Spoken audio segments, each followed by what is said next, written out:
And I always love coming here. Lindale, the Lindale community is something special. You guys know it. Those of you that have been here a long time know it, and those of you that are new here, you know it. You can feel it, you can sense it the moment you begin to talk with people. They are authentic, they're genuine, and the community works together for a lot of good. So I want to tell you how grateful I am in just a few moments that I have today, and I will be short. I just have a few things I want to be sure to say to you that you are not going to hear anywhere else on TV or otherwise. But I want to start by saying thank you for allowing me the opportunity to serve you in Washington, D.C., to serve as your member of Congress, your voice. I never forget, when I'm wearing this pen, this congressional pen, I never forget whose pen it really is. I never forget whose voting card it really is when I cast my vote. It's your voting card. It's your pen. It belongs to you. I'm merely a physical representation for you and your voice in Washington, D.C., for your values and your principles. And I can assure you, like you, when you look in the mirror, you realize you're probably not perfect. So I can assure you I am not perfect. And I continually seek the guidance of the Lord Almighty for how to do a better job for each one of you, because it's about service to the community, it's about service to the Lord, and that's the way we look at it. If you guys don't know my sidekick, Jalen, he's my senior advisor here locally. He's back there standing up. He's the handsome man with the beard back there. Jalen is at events like this when I cannot be at events like this. And Reese, I guess I should have clarified, there's two handsome men with beards here, right? I mean, at least two, right? But you'll see him when I'm in Washington, D.C., which is 3 out of every 4 weeks, generally during the month. Fortunate this year because we have an election. If you didn't know it, there is an election in November. David's going to remind you of it. Because of that, they always send us home during October to make sure that everybody has a chance to reconnect with their voters during that time. I'm one of a few handful in the country that does not have an opponent. So this is not even going to sound like a campaign speech, and certainly I wouldn't do that even if I did. Not in this crowd. I think you guys deserve some policy discussion. Let me tell you about some things that we're working on that affect you and will affect you next year. If you do not know about the Tax Cuts and Jobs Act, it is coming due next year. It's the 2017 tax bill that was signed into law that reduced your individual personal income tax levels, and it reduced your business tax levels significantly if you are a pass-through entity. And if I had you raise your hands in this particular venue, I bet you 90+% of you have a pass-through entity that you use for your businesses. If that is true, if we do not do anything next year, your taxes will shoot through the roof come tax year 2026. So we've got to make sure that the tax cuts that we saw in 2017, which are going to expire in 2025, get renewed. So that's the first thing I want to tell you, is both from an individual and a corporate tax perspective. If you're a C Corp, there's a little bit of buffer, you're going to be doing a little bit better. But if you're an S Corp or you do pass-through taxation, you are in real trouble after 2025 if we don't get our business done this next year. For that very reason, I want you to know that even though I do not have an outside campaign, one of the things that you don't see on TV that you're not aware of that goes on in Washington, D.C. is there are internal campaigns for seats on certain committees. And there's negotiation about regional representatives on those committees, and it's all going to be dependent on how many seats we keep or lose in the House. Whether or not the Republicans keep the majority or lose the majority will determine how many seats we get allocated on each particular committee. But right now, we are trying to run a campaign to be on the Ways and Means Committee. If you know anything about the Ways and Means Committee, it's the oldest committee in the House. It's the only committee that's listed in the Constitution specifically. It is the revenue generating committee of the House of Representatives, which is the revenue body, right? The appropriations body for Congress.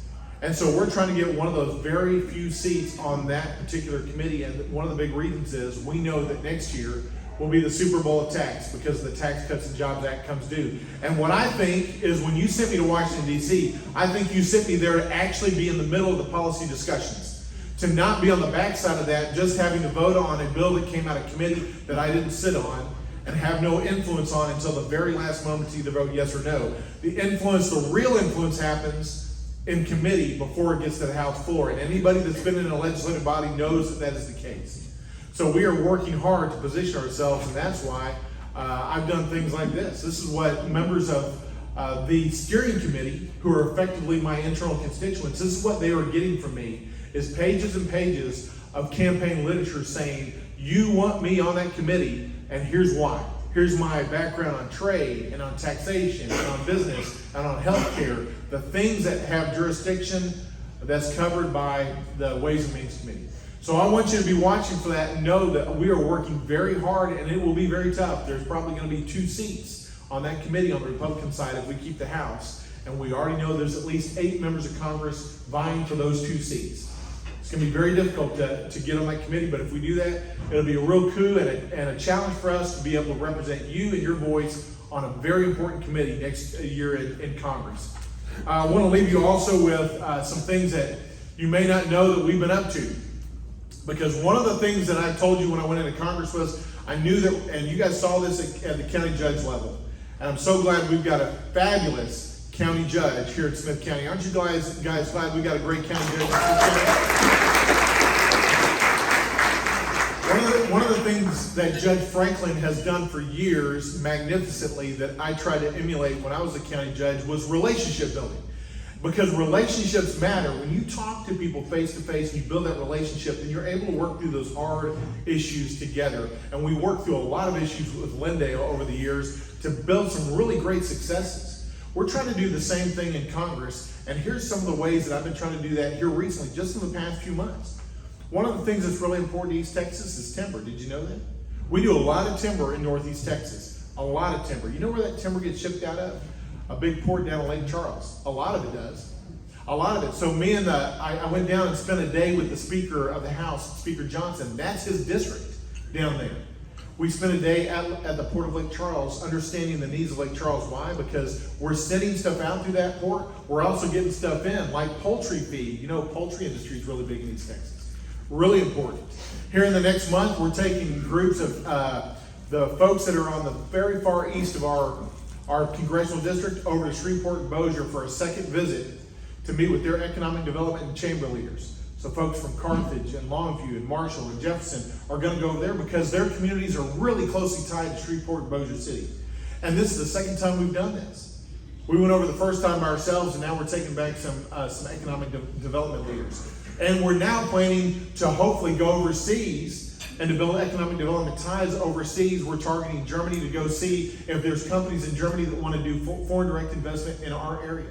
That's important. That's stuff that we think is long-term impact in the business and the economic community in East Texas. And we're doing that together by building relationships. A couple of weeks ago, we had French Hill, who is probably going to be the committee chairman for the Financial Services Committee, or one of 3 major candidates to be that chairman next time.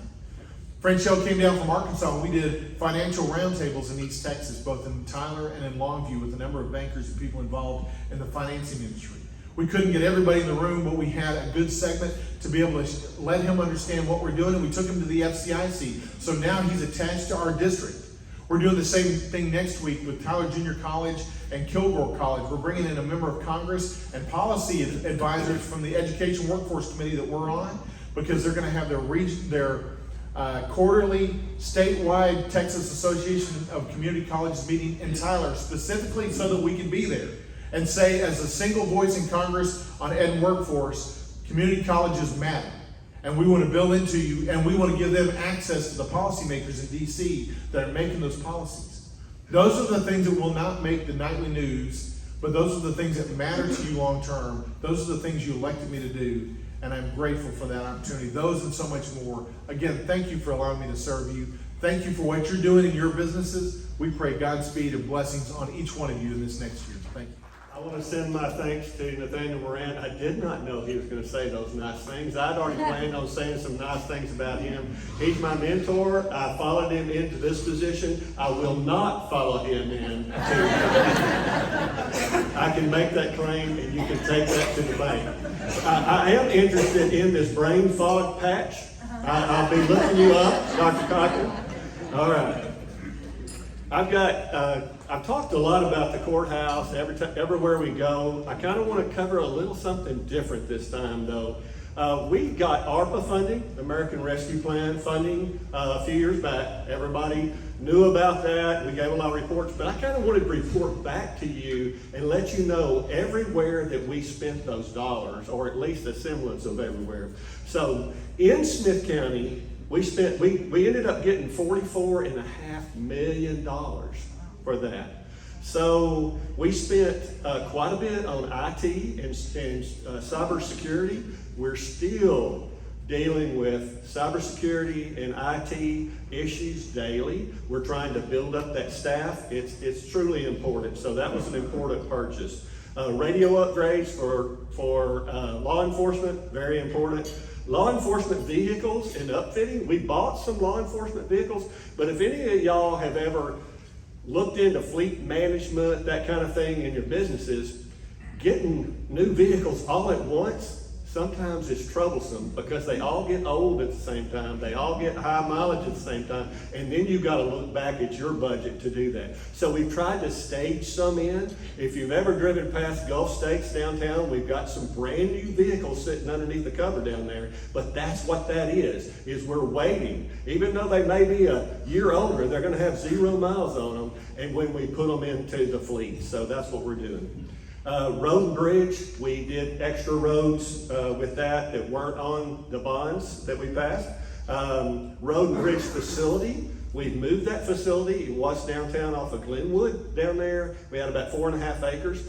We moved it to the east side, East Loop in Tyler. Wonderful, beautiful new facilities. We're still working on the fuel pad there, so the fuel island. So we're still keeping our old facility at this time. We're storing some vehicles that are going to auction there, and we're still utilizing the fuel pumps. But as soon as that's done, if the court decides to go that way, my suggestion is to sell that 4.5 acres. So that's in the CIP plan. The Smith County Annex, we built a 321st court in our building up on the 5th floor. It's because we got a new court room, and so our new court, judge and court, so we ended up having to build something to have a place for them to work. Well, we're going to turn around in a couple of years, and they're going to move out. We also did the DA remodel. And, you know, we had questions when we were talking about that, even with Judge Moran back then when we were discussing it. It was kind of like, okay, do we do this? And when we know we're going to be moving them into the new courthouse, well, it's still going to be 2.5 years or so before they move in, and we had to have the capacity in the space for offices. So we just passed last Tuesday, new facility for our facility services. And that's our housekeeping, all our maintenance folks. They've been in a small little admin building on our road, just down from the annex building. But we have buildings at the Gulf States Lumberyard, the old Gulf States, and we looked at potential of tearing that building. First of remodeling, and then we decided, we had engineers look at it and they said, oh, you can't remodel, so we're going to tear that down. And that passed. This past Tuesday, we're committing about $2 million towards that project. So we're really excited about that. Let's see. Property acquisition, huge deal right first. That made the news. We were buying all the properties on the east side of the square for the new courthouse, and everybody was familiar with that. Now for outside agencies, Veteran Services Office was on the parking lot. It was a small building on the parking lot where we're building right now our parking garage. So we knew they had to move. So I went out and talked to our friends, at Camp V. And Camp V had a building. And so we committed dollars to remodel that building, and Camp V said, come on out. Well, it's been a perfect fit. They actually have doubled, almost tripled their business. And when you talk about business out there, it means veterans helped. So it's huge for us. So that's just worked out very well, that partnership. Then we've got multiple rural water supply upgrades. I mean, there's several of those and quite a bit of money invested, but including the city of Lindale's Business Park lift station. So that's one local that we contributed to. Hospital systems, one of the things that was first off, they ran into a real issue with nursing. Y'all remember they brought in a lot of visiting nurses and things like that? Well, we committed dollars towards that premium pay, but we made sure, we kind of put the caveat that we wanted it to be the nurses that were long-standing employees of the hospital system. We didn't want the outside nurses getting that premium pay. Next is the Tyler Economic Development Council. Many people already know about this. New County Road 3344, and that's at the Tyler Interstate Commerce Park. TEDC came to us and they said, hey, we've got a deal. We need to figure out how to partner. How can we make the roads around that? So the decision was made to put a road right through the center of it. So it serves also as a driveway to this park. Yellowwood is our anchor tenant there. Multiple others. That's how you build a tax base. That's how you build the future for a county. So we're truly excited about that. We put in almost $5 million towards that road, and we're so excited about that. One of my favorite ones is the Miracle League of Tyler. Shannon Glennie, whose husband is president of Christus, she got really involved in the Miracle League. There are other fields elsewhere, but it's for children who have physical challenges. They don't have a place to play baseball. And so we supplied this hard surface. I think this is a great use of ARPA funds. We provide it's a rubberized surface, but wheelchairs can roll on it. And so it's real safe for these children to get out and play, these athletes to get out and play. So it's gonna be at Faulkner Park, and they've raised a lot of money since. We were kind of one of the first stops that they made, and we contributed those dollars for that. We're really excited about it.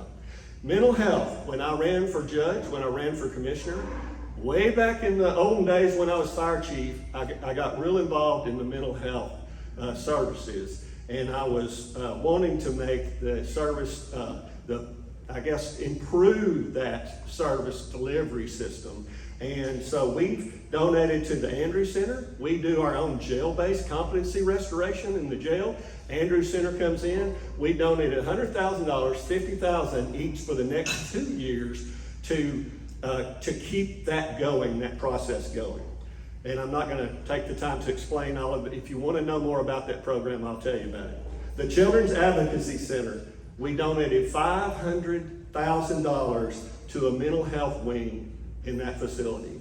We're so excited. It's already built. Their new facilities all remodeled, and you can go up there and you can see that mental health wing. How important is it to get to those kids early? And so we're really excited about that. UT Health. It just hit the news not too long ago.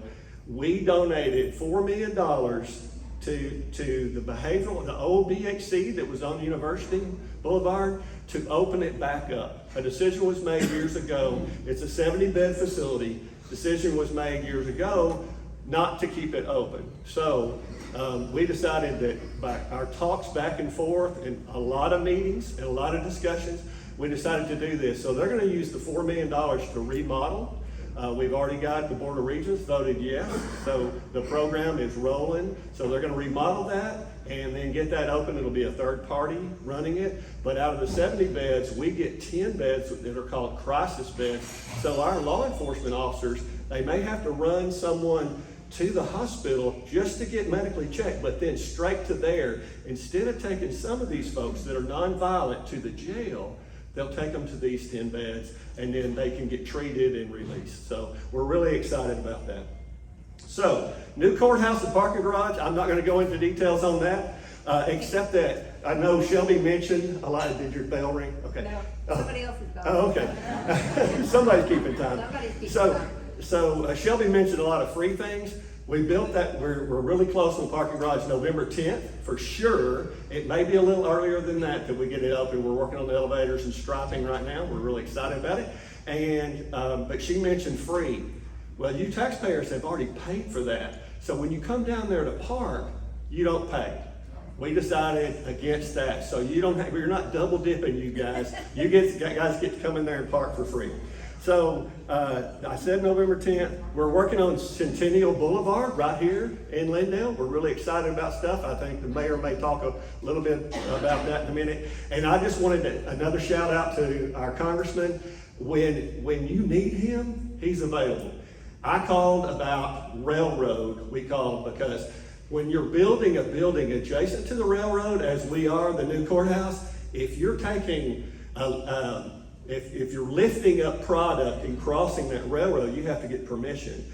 And it's a challenge to get all that paperwork done. Well, this week, it was all done. And a lot of it was the help that he provided. As soon as we called, he knew who to call, and we got that done. So we're really excited about it. So y'all stay tuned. All right, thank you.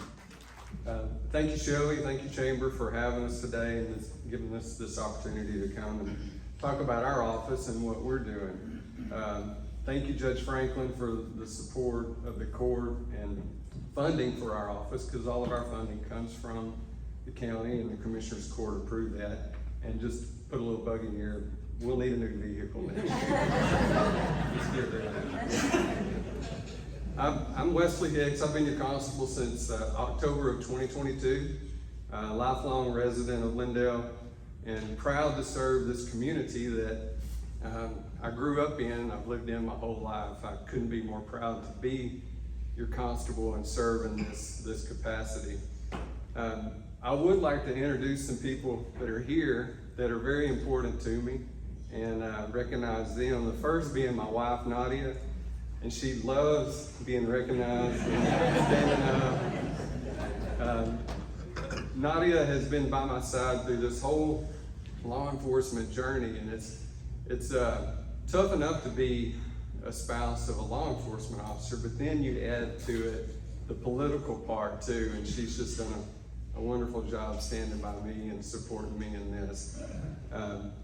Nadia and I have raised 2 sons. I want to talk about them a little bit because we're pretty proud. Our oldest son, Caleb, he is a United States Marine and serving, thank you. He is currently serving in Camp Lejeune in North Carolina. He's recently married last December to his high school sweetheart, Sydney, who's also from Lindale.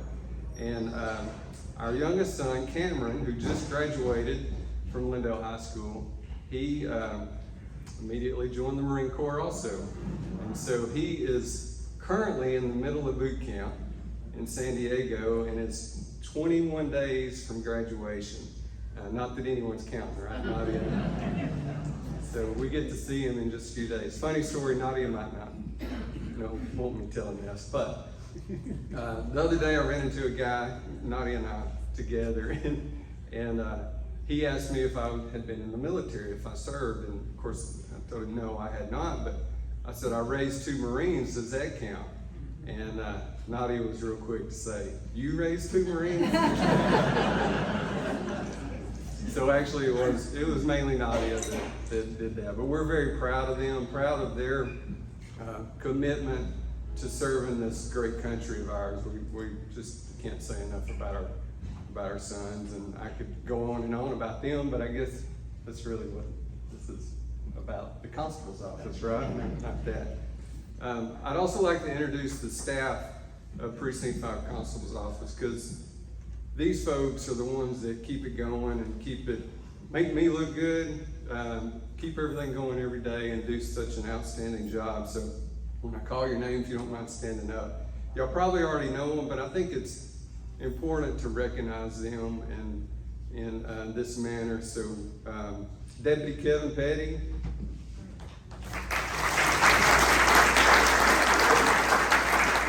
Deputy Petty's been with our office 10 years now, and he's been a police officer for more than 25 years. He's been around and done this a long time. He's a great officer and former canine handler also for our office. Deputy Alvin Gordon, who he's our current canine handler. He came to us in 2020 and worked for Lindale Police Department before that as a patrol officer. And Deputy Trey Glover. Yeah, y'all might know his wife, Shelby. Deputy Glover is a great guy. He actually volunteered for our office before he came to work full time, and was also an assistant fire marshal with the county fire marshal's office, and he does an outstanding job. And then our newest employee, Administrative Assistant Candace Williams.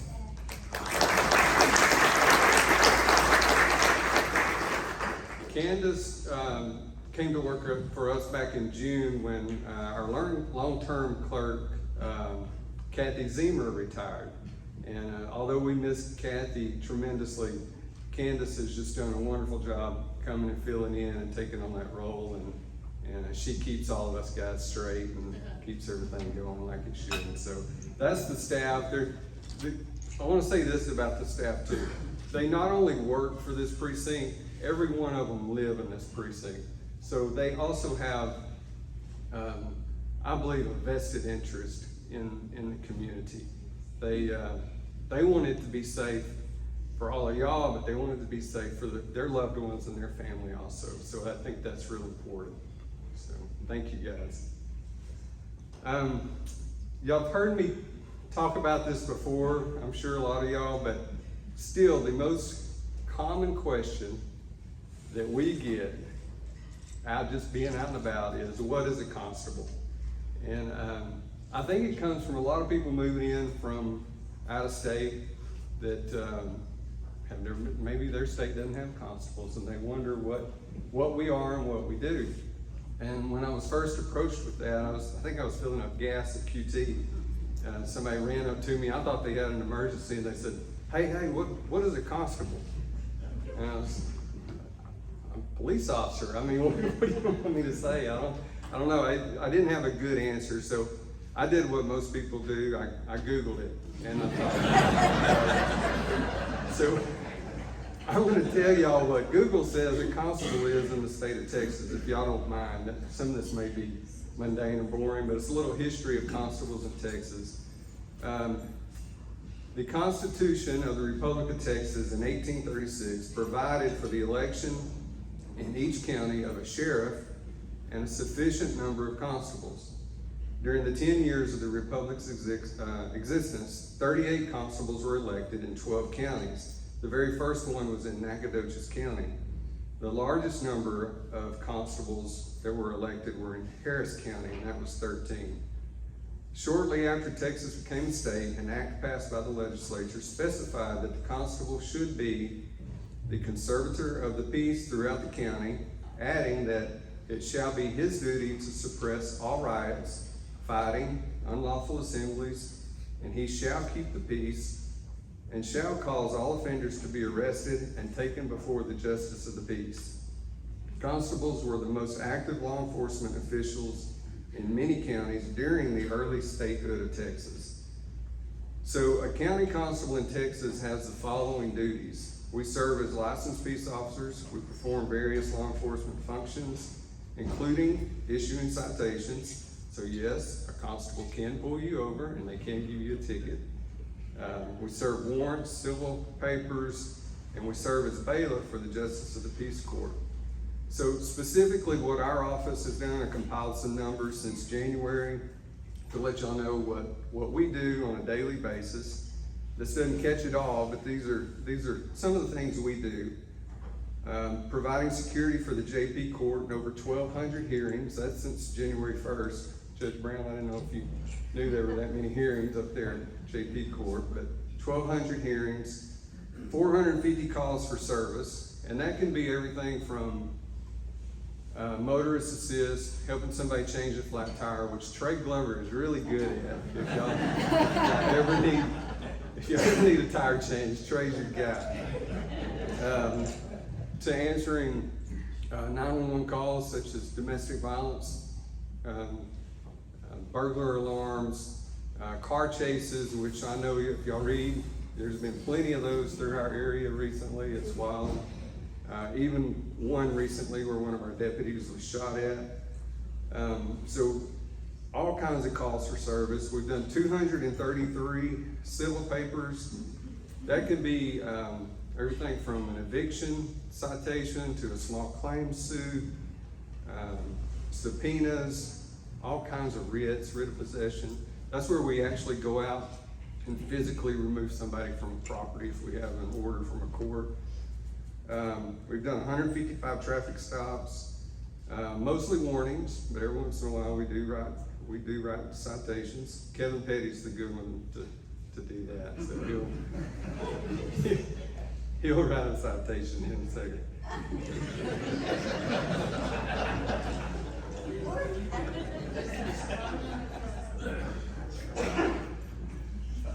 So that's what our office has done. There's also some pamphlets on each of the tables that explains a little bit more about us and our background and what constables do, some crime prevention tips, so some good information there.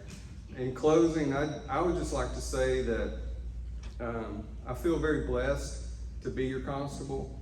I feel blessed to work and live in such an area of the county. I love Smith County, but specifically Northwest Smith County and Precinct 5, that is so supportive of law enforcement. You know, you see a lot of things in the news about defund the police and anti-police rhetoric and all that sort of stuff.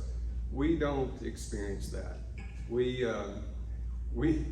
in fact, more times than not, we have a lot of people come up to us and tell us they appreciate our service. They buy our lunches. Many times we don't even know who does that, but we're just very blessed to live here, work here, and have the support of people like you. Thank you. The first time coming, the new guy, here's my notes. You know, they got these written out notes. I had to scribble me some out here pretty quick. So, first of all, thanks again for letting me speak. I'm excited about this new position. First of all, let me introduce myself a little bit. My name is Danny Brown. I've lived in Lindale for about 25 years, me and my wife. We've got 5 grown kids, and 3 of those graduated from Lindale. And we adopted several kids. We've adopted 4 kids. So at home right now, I have a 9-year-old, 2 3-year-olds, and a 2-year-old that will be going to Lindale at some point. So we're excited about that. They came out of the foster care system, so they've all got their issues, and we're just looking forward to raising those kiddos. But we also, my wife and I, own the daycare in Lindale, Crayon Clubhouse. It's there on 69. We started with the one home there, and we now rented the second home, so we've expanded our daycare, and we're licensed for about 95 kids. So not full, but we feel like we're offering a service to the Lindale workers. You know, it's got to go to work, and we're trying to keep their kids in a safe place. So, and then recently, like we needed something else to do, we rented the Blue House that's just south of the daycare there. The Blue House used to be the old Allstate building, I believe, and now it's as Kim calls it, it's elephant gray in color. But anyway, we're going to open that soon as a CPS visitation center for kids in foster care that can go have a supervised visit with their parents. There's one in Tyler, but there's none up this way. So we feel like that service is going to help the CPS and foster families, and because that's what we've done since 2015. We fostered, and since we adopted our 4, we're not fostering anymore. So right as of today, now tomorrow it may be totally different. You never know what she's got in mind for doing that. But we've enjoyed that the fostering part of it. So how did I get here? I started my law enforcement career when I was 20 years old at Tyler PD. I went to work there and I couldn't even buy a gun. I couldn't buy the bullets or anything because I wasn't old enough. They had to loan me a gun. But anyway, I spent 21 years at Tyler PD as last 17 of those as a supervisor. And I retired. Our grown kids at that time were still small. And I said, I'm just going to stay home with my kiddos. No, that didn't work either. I got bored. I couldn't go to those coffee shops anymore and drink coffee every morning. I had to go back to work. So I got the bright idea I was going to go work for Child Protective Services as a special investigator. So I went to work there, and I investigated major injuries to children and child death cases in the area in the east side of Texas, and stayed gone most of the time. I'd leave on Friday and come back on Sunday. So this job will be about the same. We're used to that at the Brown house, Dad being on call. So I did that for about 5 years, and then in 2012, I got a job that I really loved. My final job as the police chief for Tyler ISD. And when I started in 2012, that department had 12 officers, and I was the only supervisor. And when I left the last 3 days ago, I was unemployed for about 6 hours, and I told the judge I didn't like it. I was ready to go back to work, but when I left, the Tyler ISD Police Department now has 34 officers, and it's just crazy that 26 campuses, about 18,000 kids, and 2,500 staff is what we supervise all the time. And so I have spent my last 33 years that I was in law enforcement driving to Tyler every day. And so in 2018, I ran for the position when Judge Johnson was elected for the JP up here in Precinct 4 in Lindale. And Judge Johnson won that, and I stayed working at Tyler ISD, loved the job. And then when I found out that Judge Johnson was fixing to retire, I said, you know, I think God had a bigger plan than I did. I wanted the job in 18, but that didn't work out. So I threw my name and my experience in the hat, and with 3 other great candidates, there was 4 of us that were interviewing for that position. And I thank Judge Franklin and the commissioners for their confidence in appointing me to finish out Judge Johnson's 2-year term, the next 2 years. And then I'll have to run, of course, when election time comes around, and I look forward to doing that also. But I just wanted to say I'm looking forward to meeting each one of you. Like I said, I've lived in Lindale for 20 years, but like I said, most of you don't know me. RJ's crazy, but he knows me and he knows my wife, and he came to the office the other day. I tell you this, he came to the office the other day and he said, now listen, I'll do anything in the world, but don't call me to go on one of them inquests with you, because I ain't going. He don't want no part of that. So anyway, I look forward to meeting each one of you. Shelby, thank you again for letting me introduce myself. Thank you. And, thanks for the opportunity to be here. In the spirit of recent debates, I have a couple of facts to check. First, Judge Franklin mentioned this new field at Faulkner. There's also a Faulkner Park in Tyler. We have a Faulkner Park in Lindale. We're not getting this field, at least not that I'm aware of. We'll work on that. And then also Shelby mentioned me running at Country Fest and threw up this challenge. We're aiming for completion. So you guys are more than welcome to sign up and finish the race with me. But we are not running, we're finishing. So a little bit about myself. So I grew up out here out at Hideaway Lake. And one of the first questions I get asked is, am I even old enough to be mayor? And just barely. We moved to Lindale in 1991, product of Lindale schools, East Texas area. I married my high school sweetheart. She is now a teacher at the high school. We have 3 kids in the Lindale ISD, so we are very involved in this community, and I am proud and humbled and honored to be serving as the mayor of a town that is very near and dear to me. So a lot of folks ask, so what does the mayor do? And so it depends on the city, really and truly. So each city has their own charter that defines what the roles and responsibility of the mayor is. And so for the city of Lindale, and the reason I say the city of Lindale is because Hideaway is incorporated. We are not in the city of Lindale right now. Hideaway's it's its own entity. But for the city of Lindale, we have a mayor, city manager structure. So a city manager, Ms. Caldwell, who's back there, runs our day-to-day. And then we have an elected city council. A few of them are here as well. I don't think I have enough to make a quorum, so I can recognize them. There's just 2 of us. Okay. Dreadnoughts Pate and Bob Tardif, both serve on council. Yes.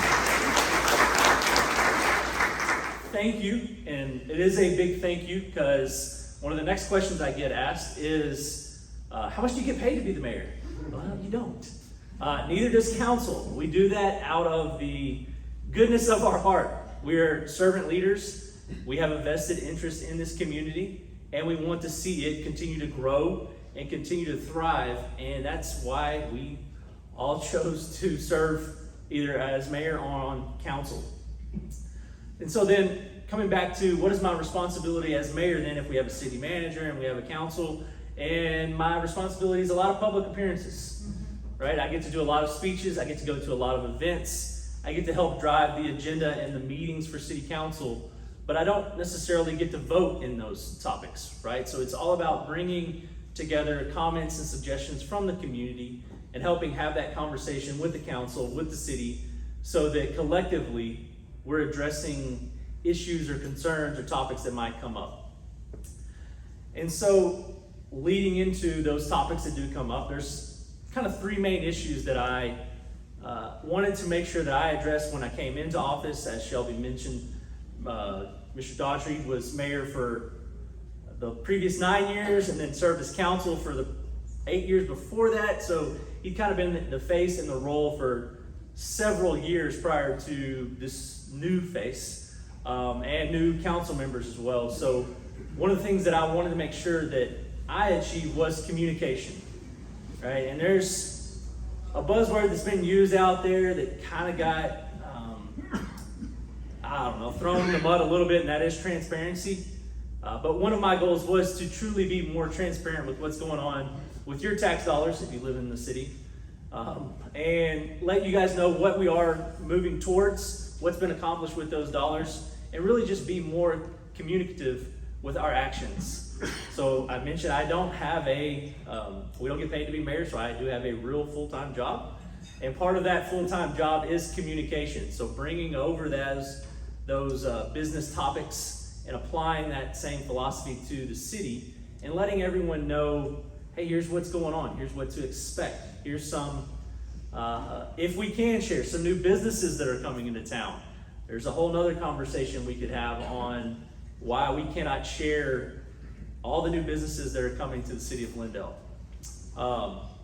So communication was a major pillar of what I wanted to see happen with this office and with the city in general. Another question I get asked about is our funding. Where does our money come from? So first of all, the money that we get, the vast majority of it comes from folks within the city. And the reason I say that with an emphasis is because you would be surprised at how many people don't realize they don't live in the city. We've heard from the constable's office, we've got county judges in here. Lindale has a very unique footprint when it comes to the city limits.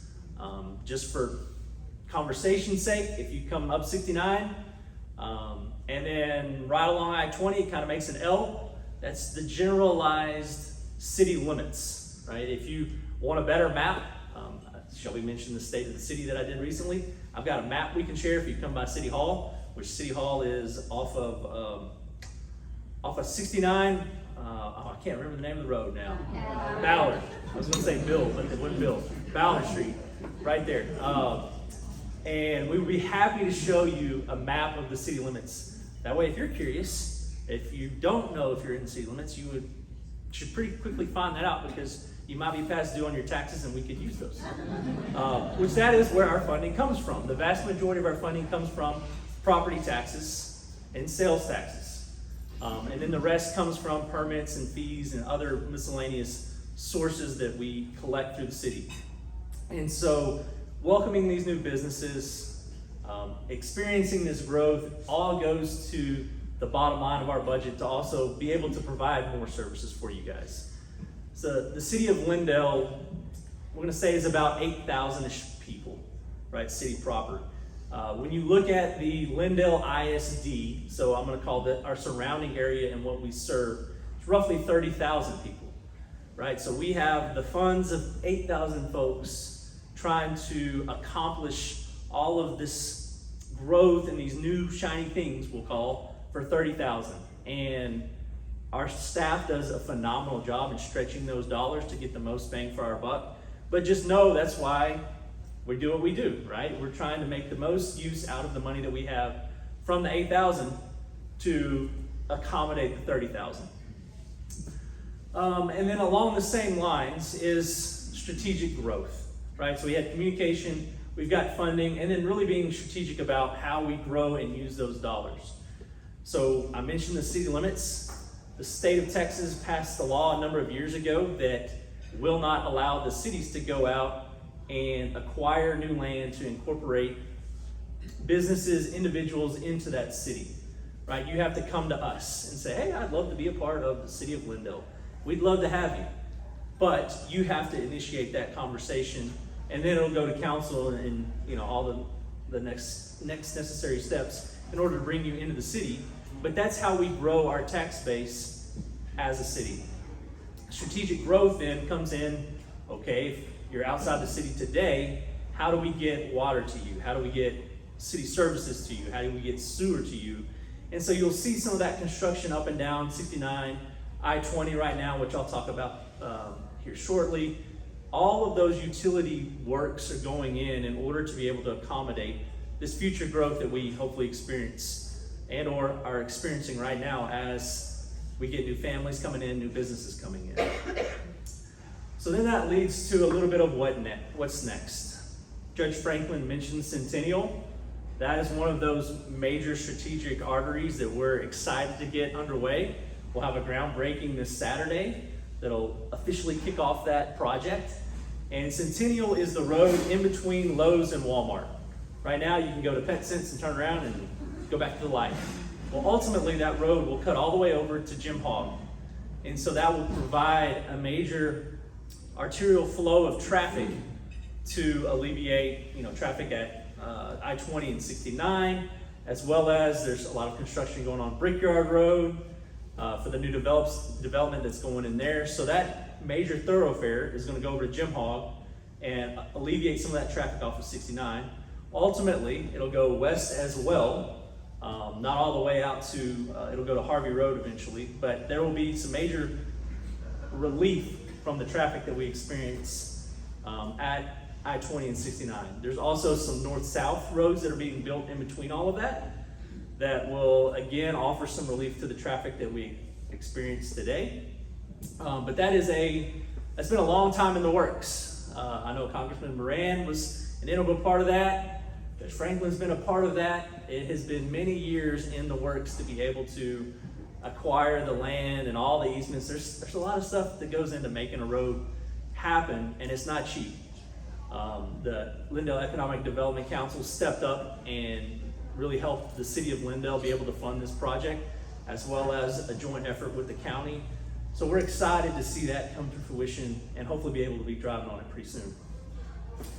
Another road is Highway 16. I get lots of questions about Highway 16. What happened? Well, why is it just sitting? All that, song and dance, which I'm gonna step over here on a soapbox for just a second, because I do see it all on Facebook, I just don't comment on it. So I know all the questions. You can make all the comments, just know that I won't ever reply. It's a lot easier to have a constructive conversation face to face than try to battle it out on Facebook. So all that to say, I know it's out there, and I know there's a lot of questions around Highway 16 in particular, so I'll talk a little bit about some of those right now. It did get started. There were some issues with the contractor. That's why it sat for a number of years, number of months. It feels like years, I promise. But they've recently started back in the last couple of weeks. They're starting the downtown portion. That's why you see them over by College Street. What the final vision of that road will be is it'll be a 4-lane curb and gutter road with a center median all the way out to, we'll call it Loop 49. It'll stop just short of that, the curb and gutter, with a sidewalk. So it's going to be a really nice road to help accommodate all of this school traffic that I know y'all sit in. I sit in it too. Like I said, I got 3 kids, and getting from Penny Lane to the high school is like level 99 of Frogger, right? It is a different song and dance every day. So again, that's a big project that's going on. Hopefully, I wish I could give you a definitive timeline, but working with TxDOT, some of you know how that goes, so I can't really tell you when it'll be done, other than we're working towards hopefully a timely completion of that. A few other recent projects that have been completed are the sidewalks. So we got a grant to help connect all of our schools, safe routes to schools, and basically you see the sidewalk that runs down Perryman. Ultimately that connects Velma Penny to the junior high down Wood Springs, which was another county project that we're happy to work with the county on to complete that. But that's a recent project that's been done. And then the remodel of the Kinsey building, right? You'll be seeing there, hopefully all of you will be at least visiting it in the next few weeks, as Mr. Stein said, to get your vote on. And so just know that, we're all listening. It is heard. I'm trying to communicate with the council, with the city, to address those needs. I'm driving those roads. If I see a pothole, I'll text Carolyn and be like, hey, we got a pothole. Can we get somebody out to at least cold patch it till we can get a better address? But it is an honor. It's a privilege to be the mayor. It's not something that I take lightly. And thank you for this opportunity, and thank you for the opportunity to be your mayor. So, seriously, real brief. Look, I don't believe what I believe because I'm a Republican. I'm a Republican because of what I believe. Okay? I didn't look at what the party stood for and say, I like that, that's where I'm going. I support life. I support law enforcement. I support military. I support pro-family. I support pro-business. I support limited government. I own a janitorial company, and I actually think that government should be a lot more like janitorial companies. You don't see us during the day. You go about, you do your work, you get your job done, you deal with your families, and then you leave, and then you go home. And then we come in, we clean out all the bad stuff, all the dirt, all the junk, and then you come back the next day and everything looks like it should be. You never see us, we're not around, and you get to live your life freely and independently. And that's what I think the government should be like. Communities like Lindale are great because of the type of conservative officials that we have. That's what makes communities go. When you look at cities and communities where all hell is breaking loose, look at the leadership. Those of you that read John Maxwell, everything rises and falls on leadership. If you have great leadership that understands what works like we do, that's why we get to enjoy communities like Lindale and Smith County. And that's why I fight for what it is that we're going to fight for. So first of all, what can I do? Number one, if you're not registered to vote, we can help you with that. So Keith Laurie, please stand up. Keith is he's our precinct sheriff for Hideaway Lake. Keith and his wife, Denise, are great volunteers for us. We can register you to vote here today. We are both volunteer deputy registrars, and we can do that. Secondly, there is a meeting tonight at Brisket Love. If you go nothing except for the Stanley Williams hamburger, there's a meeting there, and a gentleman by the name of Brett Rogers is going to be there demonstrating a Get Out the Vote tool, which you can use from your home to make sure that your friends and families vote. So please attend that. That starts at 6 p.m. There are items on the table. I have plenty of those cards for the Faith and Family Freedom. I have 30,000 left in my office, and you're welcome to come see me about those. Plus, I have yard signs in my vehicle outside if you guys would like some of those. Please vote. Please make sure your friends vote.